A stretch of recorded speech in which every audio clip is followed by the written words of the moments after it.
Hey everyone, this is the Trader Investor coming to you for another market analysis. We're going to start off with SPYs. Looking at the SPYs from yesterday. Yesterday, not quite a big day. I think it was pretty much a flat day. We closed very near where we opened, which was slightly below the close of the previous day. So very small range day. And today we started out with a gap up. It seemed like we wanted to push up. It was a weak push up, but it is continuing to push up nevertheless. Now, as far as my position, because of some of the weaknesses that I saw, in the broader market, I have a short position. So if I do a Fibonacci retracement, yesterday price failed to close above the 78.6% retracement. So I took a put position thinking that price is going to continue to go down. Because it's a short-term option play, the value is not worth for me to recover. I have just taken a small position, so I'm just going to let it play out and see what happens over the next couple of days. Otherwise, I lose it all, and I'm okay with that because of my position size. But I still think there is a little bit of weakness because we are near the tops, and IWM is kind of not deciding what it wants to do, but IWM is not completely out of some areas that I've been watching. There's some highs along the way that is not cleared, and we're in a consolidation. Maybe if we zoom to a 4-hour chart, it might be easier to see. We're in a consolidation area, and we're still not out of the woods for IWM. So I'm not seeing any strong indications that markets wants to just continue to push up. Therefore, I'm just cautious about my positions. But sometimes we get it wrong, and it's okay. It's all about our analysis and what the charts are telling us. So in this case today, charts are saying, hey, price is pushing up, and everyone is following suit, so which is great. And we should see I don't have any target to the upside.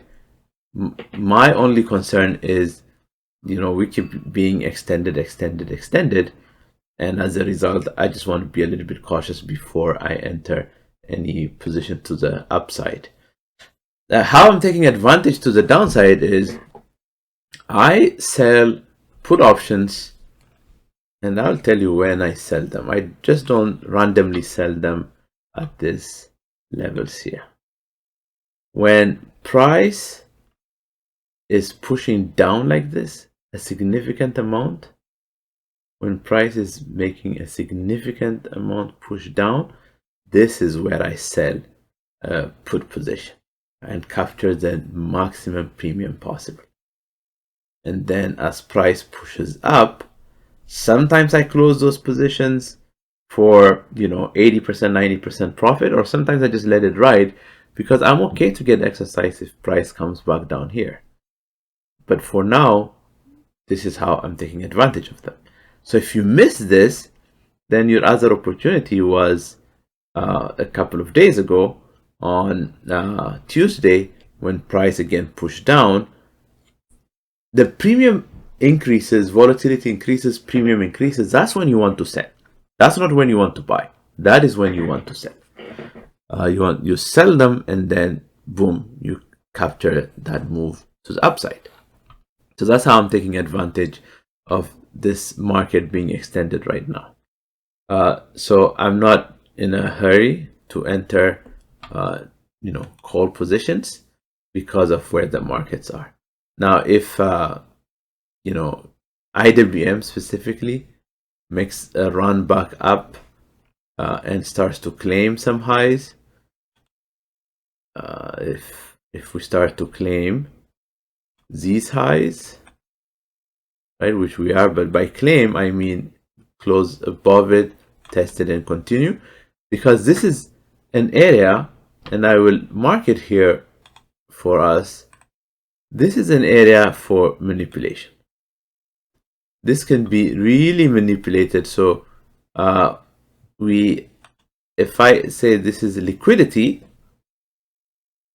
if this is liquidity, then this is an area where institutions can come manipulate us, fake us to the upside, take it down, make it look like it's going to go down, take it back up.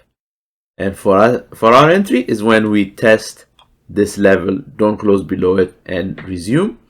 Then, you know, a break of recent highs like this would be a fantastic place to enter. So make sure that, you know, I talk about this all the time. If there's liquidity, make sure you don't get manipulated out of your position. Now, if you have a strong conviction that, hey, we're going to go to the upside, and you, as soon as there's a break, you enter, then don't get whipsawed. Just sit tight and wait. Sit tight and wait for the manipulation to finalize, and you go to the upside. But for me, that's not my style. That's not what I believe. You know, you might get a little bit better entry, but you'll get a lot more fake breakouts that end up, you know, doing this, and then boom, collapsing. So you're waiting through this, and theta is going to kill your option price because you're waiting through this, whether it's today or, you know, a couple of days of waiting through this, and theta is eating away at your option price, and then boom, it collapses, and at that time there's no recovery. There's no recovery of any portion of your options. So for me, if I want to take a risk like this, very small position, maybe 1/4 of my normal position size, but normally that's not what I like to do. I just like to wait for price to tell me, hey, I'm done with this nonsense and I'm doing this. Or once I'm done with the nonsense, I'm doing this. Once it tells me a clear direction which way it wants to go, that's when I participate. So I just want to make sure that you're not falling prey to forced breakout. There's a lot of people talk about breakout trading. Breakout trading is fantastic. Breakout trading is fantastic. Well, you get lured into that breakout trading, and then boom, it collapses on you. And here's a good example. It broke out of here, didn't live much. It collapsed, drastically collapsed. Even if you say broke out of here temporarily, drastically collapsed. So this is very big collapses that an option premium cannot sustain. You don't have the time behind you to wait for it to recover. So be very careful as you enter these positions. Breakout for me is not an entry until I get confirmation that it is going to act as a good support, that this liquidity manipulation is taken care of. Manipulation always happens, and so do not get manipulated out of your position. So short, you know, right here, shorts, boom, got manipulated. And then those on these breakouts, they got manipulated. So sometimes one bar manipulates both sides. One bar will go down, reverses up. Or it will start slightly up, getting people to think that this is a bounce for reversal, and then takes out their stops, go a little bit beyond the stop, which could be somewhere here, and then once it goes beyond the stop, shorts will enter, and then price does this, and the short stops right here. So in one bar, this whole action can happen. Starts slightly, people are in a hurry. 1 15-minute bar, those who are trading it in a 2-minute and a 1-minute bar will enter long, and then boom, get wiped out. They will re-enter short, and other shorts gets added, and then, you know, within that same 15 minutes, price has gone back this way. So make sure you don't get manipulated. Extremely important that you understand manipulation so that you take your position accordingly. So for now, because IWM is in an area close to liquidity, I am not so sure that SPYs have a lot more room to just keep going. And you can target from this Fibonacci retracement the 127 or a little bit higher, the 1618% retracement. So if it goes there and then it could reverse. But for me, the way I'm looking at this for now is I'm cautiously waiting to see what happens because of IWM. I'm just concerned because of where IWM is at. And so Qs and diamonds, same thing, and especially Qs, they're not near highs. So as you can see, they're just playing around yesterday's highs, not even last week's highs. So they're just playing around yesterday's highs. So we shall see what happens when we are near previous day's high. Price could collapse. That's why SPYs being extended, being above yesterday's high, is not too exciting for me yet. And if we look at diamonds, we're slightly above last week's high. We're about yesterday's high. We're just fiddling around that space. So not a whole lot of excitement. Even our big names, as you can see, the percentage changes, very small percentage changes.